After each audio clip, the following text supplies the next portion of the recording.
नमस्कार द्राक्ष बागायतदारांनो, पुन्हा एकदा डॉक्टर किसानच्या यूट्यूब चॅनलला तुमचं स्वागत करतो. महत्वाचा व्हिडिओचा विषय आहे, याही वर्षी नीट लक्षात घ्या, याही वर्षी 30 ते 40% बागा फेल जाऊ शकतात. कारण वाढलेलं तापमान, ढगाळ हवामान आणि येणारा अवकाळी पाऊस यामुळं याही वर्षी 30 ते 40% बागा ह्या उभ्या राहू शकतात. आणि त्या उभ्या राहू नये, प्रत्येक बागेला चांगला माल यावा यासाठी आपण हा जो काही कालावधी आहे, बऱ्याचशा बागा खरड छाटणीनंतर 40-50 ते 60-65 दिवसाच्या दरम्यानच्या आहेत. काही ठिकाणी शेंडा टॉपिंगला आलेला आहे. मग अशा वेळेस आपल्याला चांगली गर्भधारणा या खराब वातावरणामध्ये वाढलेलं तापमान, कारण टेम्परेचर हे 40 डिग्री सेल्सिअसच्या वरती चाललंय. मग अशा वेळेस त्या ठिकाणी गर्भधारणेला अडचणी येतील, त्या येऊ नये. चांगली गर्भधारणा, जसं आईच्या पोटामध्ये बाळ चांगलं त्या ठिकाणी वाढ होते आणि नॅचरल चांगली डिलिव्हरी होते, तसा आपल्याला गोळीबार छाटणीमध्ये चांगला घड, सक्षमरित्या तो घड बाहेर आला पाहिजे. त्याच्यासाठी आपल्याला तो घड जिरू नये, त्या घडाचा आकार, त्याचा सांगाडा चांगला तयार त्या ठिकाणी झाला पाहिजे. वेलीमध्ये चांगलं स्टोरेज तयार झालं पाहिजे. या सगळ्या गोष्टी का कराव्या लागणार आहे, तर वाढलेलं तापमान, ढगाळ हवामान आणि गेल्या वर्षासारखं मे मध्ये बघा तापमान वाढलंय. गेल्या वर्षी टेम्परेचर नव्हतं, पाऊस सुरू झाला होता. आताही काही ठिकाणी अवकाळी पाऊस येतोय, पुढे गारपिटीची शक्यता आहे, अवकाळी पाऊस देखील आहे मे महिन्यातच. मग अशा वेळेस आपल्याला एक 2-3 फवारण्या कोणत्या घ्यायच्या, कारण टेम्परेचरमध्ये पाण्याचं जे बाष्पीभवन होतं पानामधून आणि त्याचप्रमाणे वेली ट्रेसमध्ये जाते, जैविक अजैविक तानाखाली जाते. पाण्याचं प्रमाण आपल्याकडून कमी होता कामा नये, कारण आपण इथून मागं सांगत होतो की सप्टेंबरनंतर पेऱ्यातील अंतर वाढेल आणि त्याच्यामुळं आपल्याला त्या ठिकाणी पाण्याचा हलकासा ताण द्यायचा आहे. पण या टेम्परेचरमध्ये पाणी नियोजन व्यवस्थित करायचं, हलक्या जमिनीमध्ये पाणी जरा जास्त वाढवा. दुसरी एक महत्वाची गोष्ट तुम्हाला सांगतो, हे बघा आता इथं सपकेन केलंय, तर सपकेन केलंय. आता आपण जर बघितलं, हे बघा सपकेन केलं, इथे पेऱ्यातील अंतर आपल्याला कमी राहिलं पाहिजे. सपकेन आणि शेंडा आपल्याला, आता समजा हे बघा इथं बघा, हा टायगर बर्ड आहे, हे पेऱ्यातील अंतर, हे बघा हे पेऱ्यातील अंतर कमी ठेवायचं आहे. इथं आपल्याला 10-12 पानावर शेंडा टॉपिंग करायचं आहे. पण हे पानं टिकवायचे आहे, पानाची फोटोसिन्थेसिस, पान आपल्याला व्यवस्थितरित्या प्रकाश संश्लेषण क्रिया चांगली झाली पाहिजे. त्यासाठी महत्वाच्या 2 फवारण्या तुम्हाला सांगतो आणि सक्षमरित्या त्या ठिकाणी सूक्ष्म घड निर्मिती झालेली आहे. त्या घडाचं पालन पोषण, घडाचा पाकळ्या, घडाचा आकार चांगला बनवण्यासाठी कोणत्या फवारण्या आणि अन्नद्रव्य व्यवस्थापन करता येईल, त्याच्याकडे नीट लक्ष द्या. शेतकरी बांधवांनो, एक हात जोडून विनंती करतो, हा व्हिडिओ खूप महत्वाचा आहे. तुम्हाला जर आवडला तर तुमच्या मित्राला, द्राक्ष बागायतदारांना प्रत्येकाला तो शेअर करा. कारण आपल्या मित्राचं देखील बाग त्या ठिकाणी फेल जाता कामा नये. प्रत्येकाच्या बागेला माल हा आलाच पाहिजे आणि त्यासाठी या महिन्यामध्ये, या 15-20 दिवसामध्ये हे कामकाज करणं खूप महत्वाचं असेल. त्यामध्ये बघा तुमचं सपकिन फुटून आलेलं आहे, 3-4 पानावर आहे, 7-8 पानावर आहे, 9-10-12 पानावर आहे.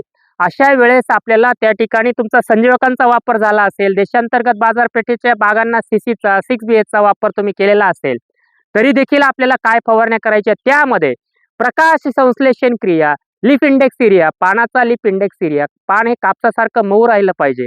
त्याच्यासाठी आपल्याला पहिली फवारणी त्या ठिकाणी घ्यायची. या स्टेजला मी ज्या स्टेजेस सांगितल्या, 3-4 पान अवस्था असेल सपकेनची, फुटून आल्यानंतर 7-8 पानं असेल, टॉपिंग असेल, तिथं तुम्हाला एकरी 600 लिटर पाणी गेलं पाहिजे. उलटा पालटा स्प्रे झाला पाहिजे. प्रमाण 200 लिटरचं सांगतो. ओनिक्झोल घ्यायचंय 250 मिली, मॅग्नेशियम सल्फेट जे प्रकाश संश्लेषण क्रियेला मदत करणार आहे. कॉम्बीफॉट घ्यायचंय 100 ग्रॅम, मॅग्नेशियम सल्फेट 500 ग्रॅम. ओनिक्झोल तुमचं सिलिकॉनचं काम करणार आहे, प्रकाश संश्लेषण क्रिया, मॅग्नेशियम सल्फेट. ओनिक्झोल तुमचं लिफ इंडेक्स एरिया, पानाचा आकार वाढवण्याचं काम करेल, पानामध्ये हरितद्रव्याचं प्रमाण वाढवेल. त्यासाठी ओनिक्झोल घ्यायचंय, जैविक अजैविक ताणातून वेलीला बाहेर आणेल. ओनिक्झोल घ्यायचं 250 मिली, त्याच्यासोबत तुम्ही मॅग्नेशियम सल्फेट 500 ग्रॅम, कॉम्बीफॉट 100 ग्रॅम. या 2 फवारण्या 8 दिवसाच्या अंतराने तुम्हाला करायचे आहे. पाणी मात्र एकरी 600 लिटर गेलं पाहिजे. उलटा पालटा स्प्रे झालाच पाहिजे, गच्च स्प्रे झाला पाहिजे. भर उन्हात केला तरी चालेल. त्याच्यानंतर तुम्ही ज्या ज्या बागा 3-4 पानावर असतील सपकेनंतर, तिथं थ्रिप्सचं नियोजन बघा.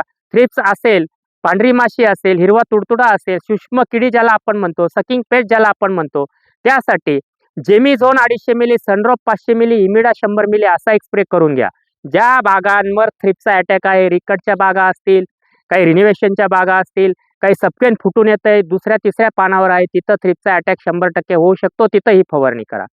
आणि जिथं काडी हलकीशी पांढरी पडायला लागली पाठीमागून, हलकीशी पांढरी पडायला लागली पाठीमागून, सपकेन पुढं शेंडा टॉपिंग, मग अशा वेळेस आपल्याला काय करायचंय, तिथं तुम्हाला घ्यायचंय फवारणी घ्यायची. संजीवकाची फवारणी घेत असताना तुम्हाला त्या ठिकाणी जो घड तयार झालाय तो घड चांगला, त्याचं पालन पोषण चांगलं होण्यासाठी तुम्हाला फवारणी करायची आहे. वरद फर्टिलायझरचं बर्ड कव्हर 200 लिटरला 500 मिली, तिथं देखील 400 लिटर पाणी गेलं पाहिजे. एकरी 200-250 लिटर पाणी फवारून वरच्यावर आंघोळ घालू नका. चांगला व्यवस्थितरित्या कव्हरेज मिळेल अशी फवारणी घ्या. बर्ड कव्हर 500 मिली, त्याच्यासोबत तुम्हाला घ्यायचंय 04932 500 ग्रॅम आणि बोरान 100 ग्रॅम. ही फवारणी तुम्हाला साधारणतः टॉपिंगच्या दरम्यान किंवा सपकेन नंतर 6-7 पानाच्या दरम्यान. हे बघा, हे पेऱ्यातील अंतर कमी ठेवण्यात यशस्वी झाले तुम्ही. हे वरती हे बघा, हे असं हे पेऱ्यातील जे अंतर आहे हे कमी ठेवण्यात यशस्वी झाले. तर घडाचं पालन पोषण होण्यासाठी ती फवारणी घ्यायची. 10-11 पानं आले, शेंडा पिंचिंग करून घ्या.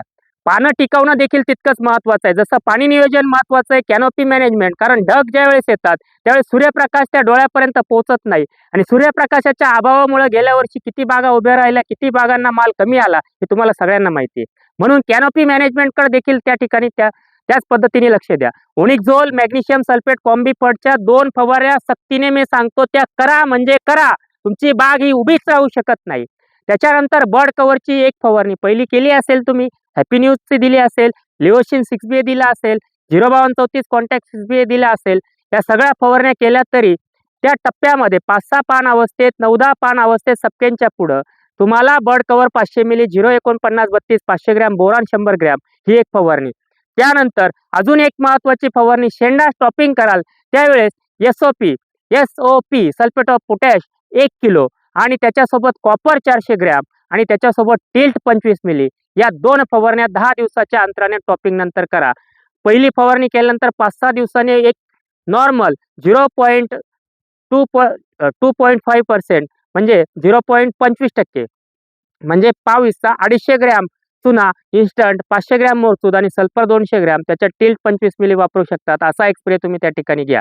पानं टिकवणे खूप गरजेचं आहे. अवकाळी पावसामध्ये तुमच्याकडं त्या ठिकाणी करपा आणि झांतो येण्याची दाट शक्यता असेल, काडीला वॉटर डिप्लोडिया होईल, तिथं तुम्हाला धनकीर्तीचा स्पॉट किलर 250 ते 500 मिली आणि कोसाईड 200 ग्रॅम असा एक स्प्रे या अवकाळी पावसाच्या अगोदर करून घ्या.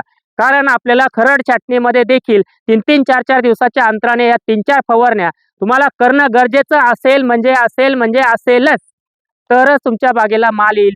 ही काळजी तुम्ही घ्या मित्रांनो. आणि दुसरी महत्वाची गोष्ट, पाण्याचं नियोजन त्या ठिकाणी महत्वाचं असेल, कॅनोपी मॅनेजमेंट महत्वाचं असेल आणि जशी काडी पांढरी पडेल तिथं तुम्हाला स्लरी द्यायची. फॉस्फरस हा वेलीमध्ये चांगला ठासून भरला गेला पाहिजे. घडाच्या पालन पोषणाला, घडाच्या आकाराला, घडाच्या सांगाड्याला फॉस्फरस लेवल खूप महत्वाचं आहे. तिथं काडी पांढरी पडली की एकरी 5 लिटर 4 स्ट्रोक, 12 गावरान कोंबडीचे अंडे घ्या, पोल्ट्रीचे अंडे घ्या, 12 अंडे घ्या, 4 किलो गूळ घ्या आणि त्याच्यामध्ये सिंगल सुपर फॉस्फेट 50 किलोची निवळी. ही काडी पांढरी पडल्यावर 70, 75, 80, 85 दिवसाच्या दरम्यान ही स्लरी तुम्हाला देऊन घ्यायची. तरच तुमच्या बागेला चांगल्या दर्जाचा माल यावर्षी येईल. ही काळजी घ्या मित्रांनो. परत एकदा हात जोडून हा व्हिडिओ व्यवस्थित स्किप न करता बघा. आणि त्याचं कारण एक आहे की माझ्या कुठल्याही द्राक्ष बागायतदार मित्राची अगदी सांगली असेल, सोलापूर असेल, त्या ठिकाणी तुमचा जालन्याचा काही भाग असेल, आपला नाशिक जिल्हा असेल, या सगळ्या शेतकऱ्यांना गेल्या वर्षी जो दगाफटका बसला तो बसू नये त्यासाठी अजून एक व्हिडिओ मी देईलच. कारण हे येणारा अवकाळी पाऊस, वाढलेलं तापमान आणि सातत्याने ढग येतात, ढगाळ हवामान असतं, टेम्परेचर वाढतं. अशा वेळेस आपल्याला अशा पद्धतीने काम करून आपल्या बागेतील झालेली सूक्ष्मगड निर्मिती, त्याचं पालन पोषण व्यवस्थित करून पानं हे शेवटपर्यंत टिकवण्यासाठी अशा पद्धतीने कामकाज करून आपल्या बागेला भरघोस माल आणण्याचा प्रयत्न त्या ठिकाणी शेतकरी बांधवांनो करा, ही विनंती करून आजच्या व्हिडिओचा शेवट करतो. व्हिडिओ आवडल्यास तो लाईक आणि शेअर करायला विसरू नका. धन्यवाद.